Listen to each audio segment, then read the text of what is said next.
Speed is of vital importance. And when one is in a hurry, it is sometimes necessary to take a short cut, which was the case this particular evening. There are men in London who, out of shyness or sourness, have no wish for the company of others. Yet they are not averse to comfortable chairs and the latest reading material. For their convenience, a club was started which forbade its members from taking any notice of each other. If a member talked, it was a black mark against him, and 3 such marks rendered him liable to expulsion. Sherlock Holmes was neither shy nor sour, but he joined the St. Denis Club because he found the atmosphere soothing. True, I'd always been diligent about not disturbing him here, but tonight I had come on a matter of the greatest urgency.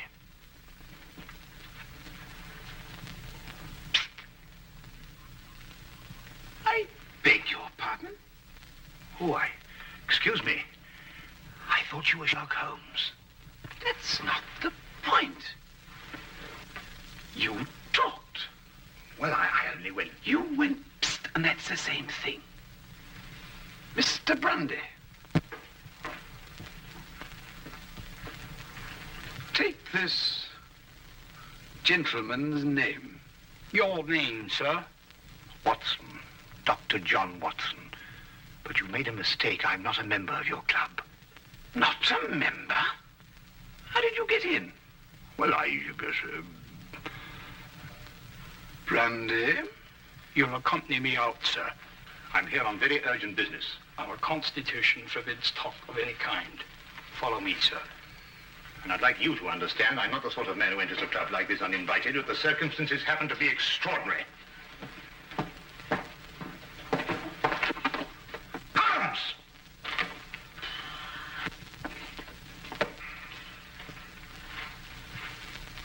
I must ask you, sir, not to attempt to... I don't believe such an incident has ever occurred before. Well, really? Holmes! Shh! I've never been so humiliated in my life. Why didn't you speak up in there? Because it's against the rules of the club, old chap. Oh, hang the club! This desire for privacy can go too far. What if an emergency arose? Yes, but perhaps to prevent that happening again, we'd better move down the hall a bit. Now, you were saying... What if an emergency arose? You can speak out now, Watson. What I'm trying to say is, what if an emergency arose and your presence is urgently requested? They're ready to put a hand on you. And I'm here, my dear chap. You just disproved that. Oh, really? I'm only isolated here from triviality. Well, there's nothing trivial about this. There's a man waiting for you back at the flat, a man by the name of Dubec, Claude Dubec. He's had an experience that'll make your blood run cold. What sort of an experience, Watson? He watched a man being tortured. Tortured? We'll find a cab outside. Yes. Come along, then.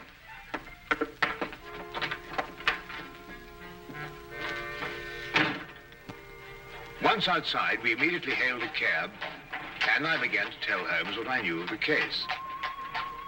Holmes sat in silence as we rode, and I knew that my explanations had done nothing more than rouse his interest in talking to Mr. Dubec. Perhaps it was a nightmare.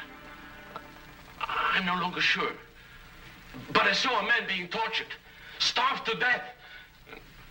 I was powerless to help. Here, drink this. It'll do you good. Thank you. Any true Frenchman will tell you that this brandy has to be sipped, savored, but if you'll excuse me once. Poor devil. Maybe he's still alive.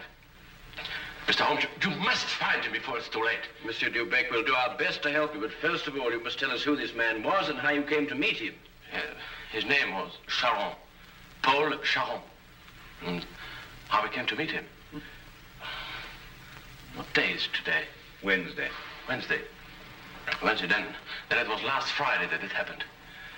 You know, Mr. Holmes, I'm an interpreter. And I interpret nearly all languages. Now, since I'm French by birth, it is with this tongue that I'm principally associated. Now, I'm very well known in hotels, and it occurs frequently that I'm called for at the strangest hours by travelers who get into difficulties. I was not surprised, therefore, when I heard shortly before 11 o'clock at night someone knock at my door.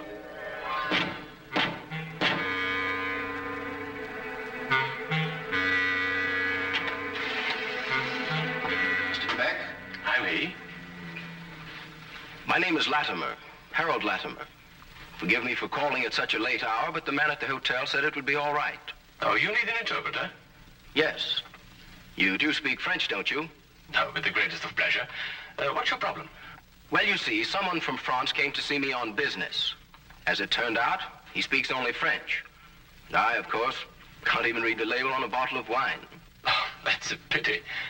He's leaving tomorrow, and it's imperative that we settle our business tonight. I realize this is an imposition at this late hour. An interpreter and a doctor are the same in this respect. His hours are whenever he is required. Now, just a moment, I'll get my hat coat.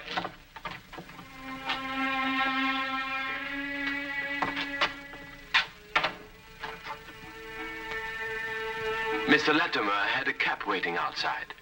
I didn't think to give it more than a passing glance. However, there was a strange atmosphere as I entered. One can sense such things.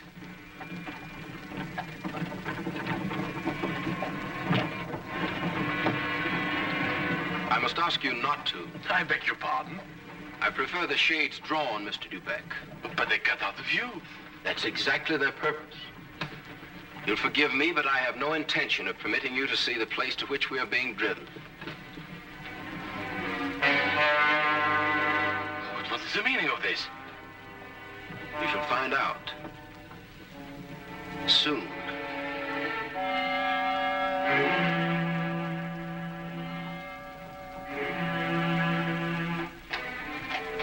For nearly 2 hours we drove without my having the least idea where we were going. All the time I sat in silence, wondering what on earth could be this man's reason for kidnapping me. Whatever it might be, there was no possible use in my resisting.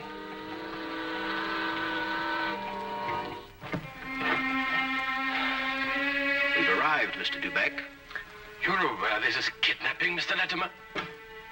It is somewhat of a liberty, I admit. We'll make it up to you. You may get out.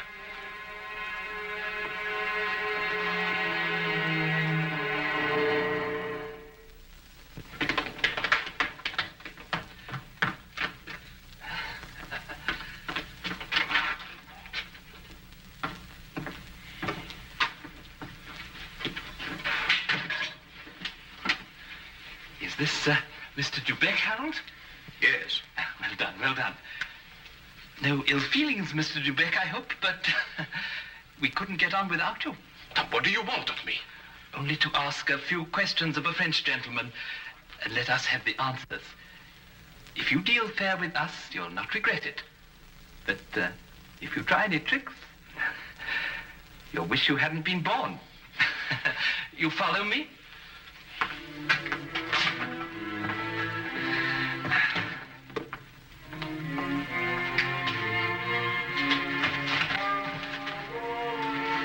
We put him in one of these so as to move him more easily. What have you been doing to this poor man? That is no concern of yours.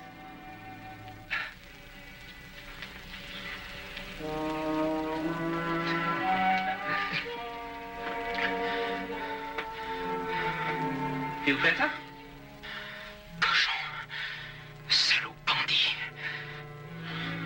You don't have to understand French to know that is not a compliment. But no matter. Ask him if he's prepared to sign the papers. For your own good, be quick about it.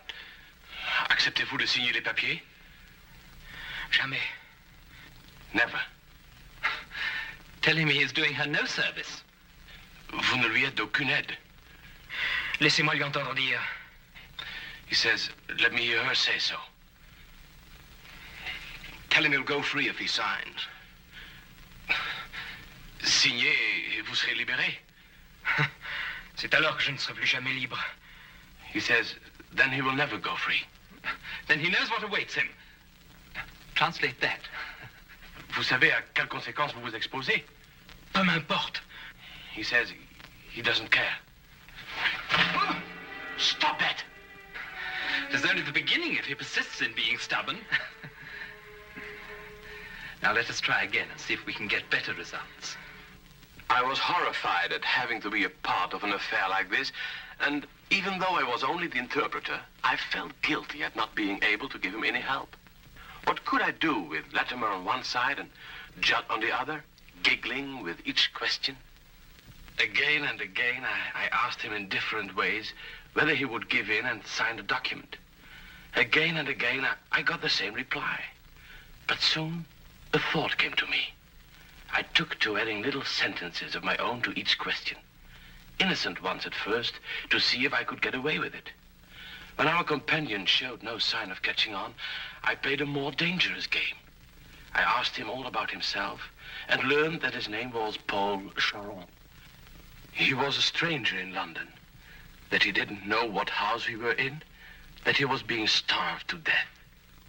In another minute, I might have wormed the whole story out from under their noses, but for the interruption. Who is it? Oh, it's Micheline. The door is locked. Get rid of her. Give me the gun.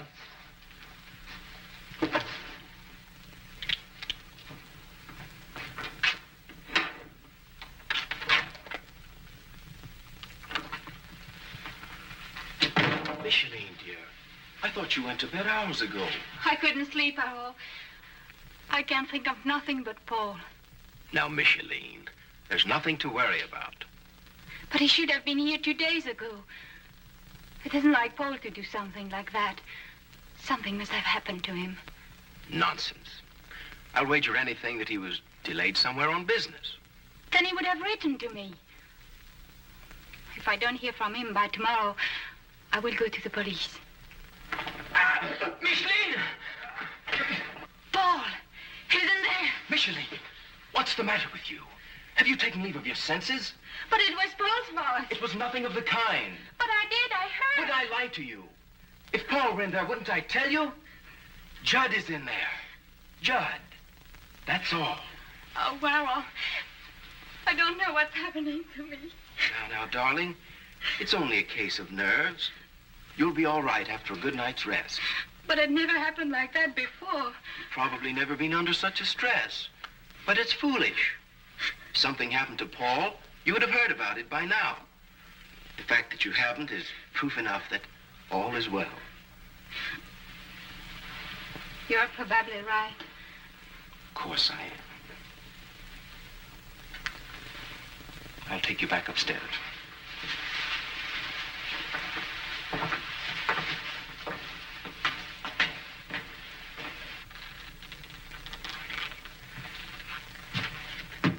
You perceive we have taken you into our confidence over some very private business. Shameful business.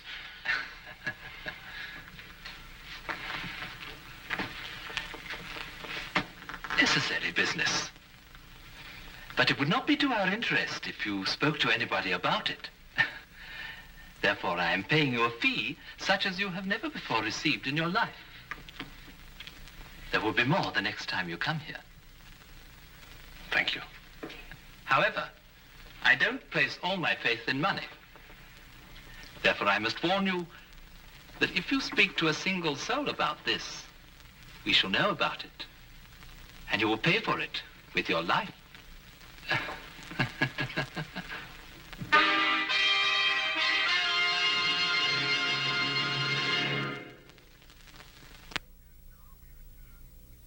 And now we return to the case of the French interpreter. This man, this evil man, escorted me back to the carriage and took his place opposite me. We drove for about half an hour, and the shades were drawn as before. Then we came to a stop, and he ordered me out. I walked for a mile or so, and then I found myself at Wadsworth Common, and there took a train to Victoria Station. I see. And there, I presume, your adventure ended. Yes. Now, I should have gone to the police right away, but I feared for the man's life. Now, Mr. Holmes, someone told me that you worked with a complete discretion. Oh, you can be assured of that. Mr. Holmes, would you please try to find him? I'll try, but you must realize that my success depends almost entirely on your memory. I've told you everything. Only everything you were able to see. I've told you everything. I repeat, Monsieur Dubec. Only everything you were able to see. I don't understand. Well, on the way to the house, you saw nothing because the blinds were drawn in the carriage. Uh-huh. But you could still feel and hear, couldn't you? Now, as you were going along, could you tell whether it was a rough or smooth road? Oh, yes, now I know what you're getting at. Well, during the first part of the trip, the road was smooth. Mm-hmm. And then we seemed to turn off on a country road. A country road? Yes. Now, when you were going along that part of the road, did you hear anything like cattle or poultry or sheep? Sheep? Yes, that's what I heard. Now, think hard. Was there anything else? Oh, well, now I remember. I remember a horn, a foghorn, something like a coal barge passing by. I see. Now, what part of the journey would that be exactly? Toward the end, I'm certain. Was there anything else that you can remember? No. Oh, yes, something about the house. Yes, we left the house, and then we seemed to pass through a huge storage room. Yeah. And under the floor, I heard something like rushing water. Water? Yes, a stream. It couldn't be, but that's what it seemed like. Thank you, Monsieur Dubec. I think I have all the information I require for the present. Have you already found out where he is? No, but I have all the facts at my disposal. It's now only a question of time. Please, Mr. Holmes, you don't give my name, because if they ever found out that I've been here... You can depend upon my keeping your confidence, Monsieur Dubec. However, I would urge you still to be on guard. I'll be careful, Mr. Holmes. Good. Thank you. Good night, Mr. Watson. Good night.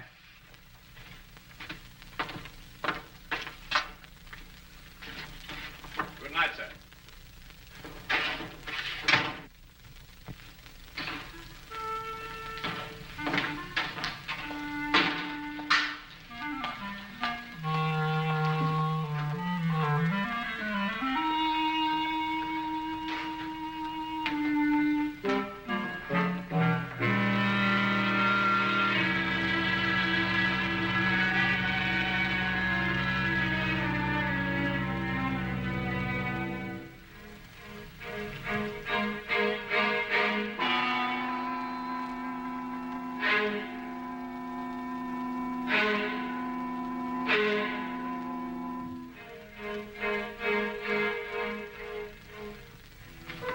Well, now, Watson, you were listening to what Dubec had to say. Have you any theories? In a vague sort of way, yes. Well, let's hear it then. Well, now, it seemed to me that this young French girl had been carried off by this English chap, Latimer. Oh, but carried off from where? Well, from Paris, I suppose. Well, the young girl could speak English fairly well, but the young man couldn't speak a word of French. Inference, the young girl had been in England some time, but the young man hadn't been in France. Well, then we can presume she came over on a visit to England, and this man, Harold, persuaded her to run away with him. More than likely, Watson. Then this Charon, the prisoner, brother or guardian, decides to come over on a visit from France. He meets Latimer and his associate, and then for some reason decides against signing away the girl's fortune, of which he is presumably the guardian. The men then resort to force. Excellent, Watson. I'm quite certain that you're not far from the truth now. Well, it's only simple logic. Yes, and with simple logic, we'll find the house. It must be here somewhere. And when we finish translating the facts that Dubec has given us, an X will mark the spot. Now, let's see.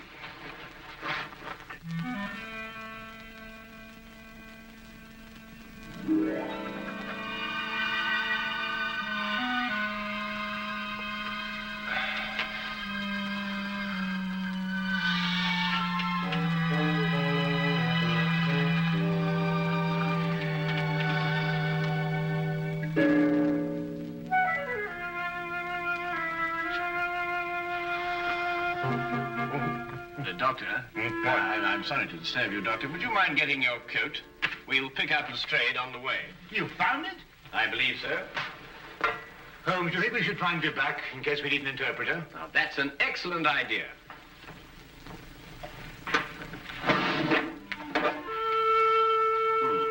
And from what I've heard, I believe these may come in handy. Right.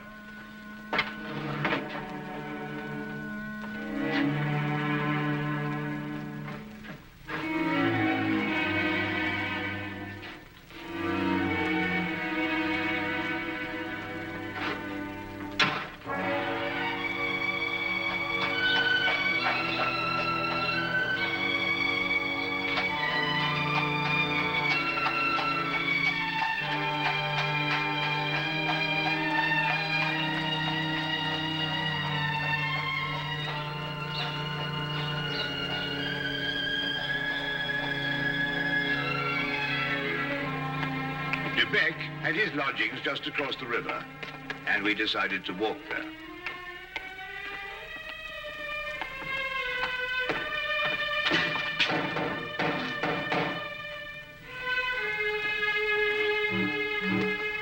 If you're looking for Mr. de Beck, he left about an hour ago. Can you tell us where? Well, I don't know. I only know he drove away with a gentleman in a carriage. Well, did the gentleman leave his name? No, sir. Was he by any chance a rather tall, handsome-looking man? Oh, no, sir. It was a little gentleman with glasses. Did nothing but giggle all the time. Thank you, madam.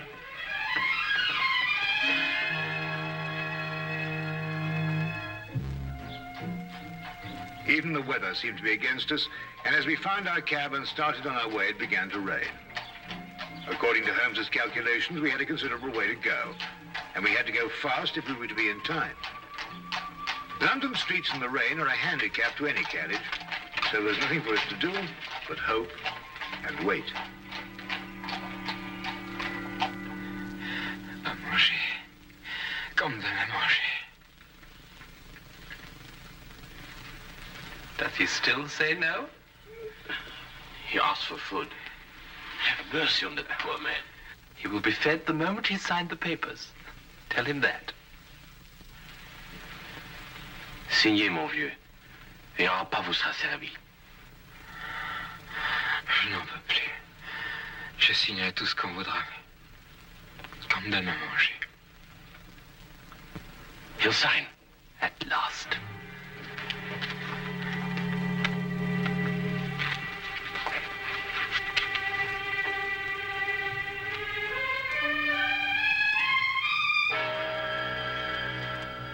Now feed this man. It would be foolish to spare him, only to have to kill him again. Kill him? And you broke your promise. You spoke to Sherlock Holmes. That's not... That's true. There's no point in lying, but you couldn't tell him where we are. And even the famous Mr. Holmes could never deduce that.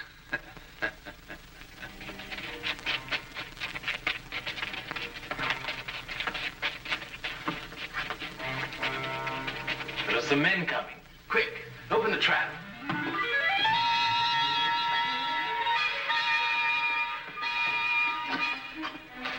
All right, you two, down there.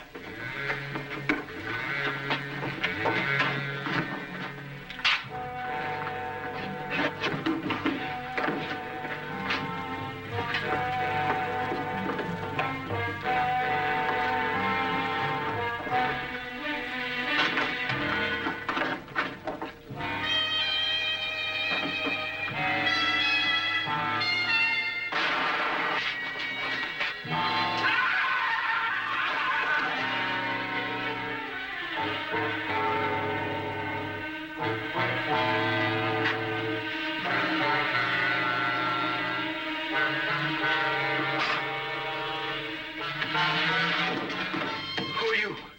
What do you want? Does that answer your question? The property was rightfully mine. I'm her husband. It belonged to me. But he controlled it and wouldn't sign it over to me. He found out you were a thief. You can't take me to jail. I only tried to get what was coming to me. I'll see that you do.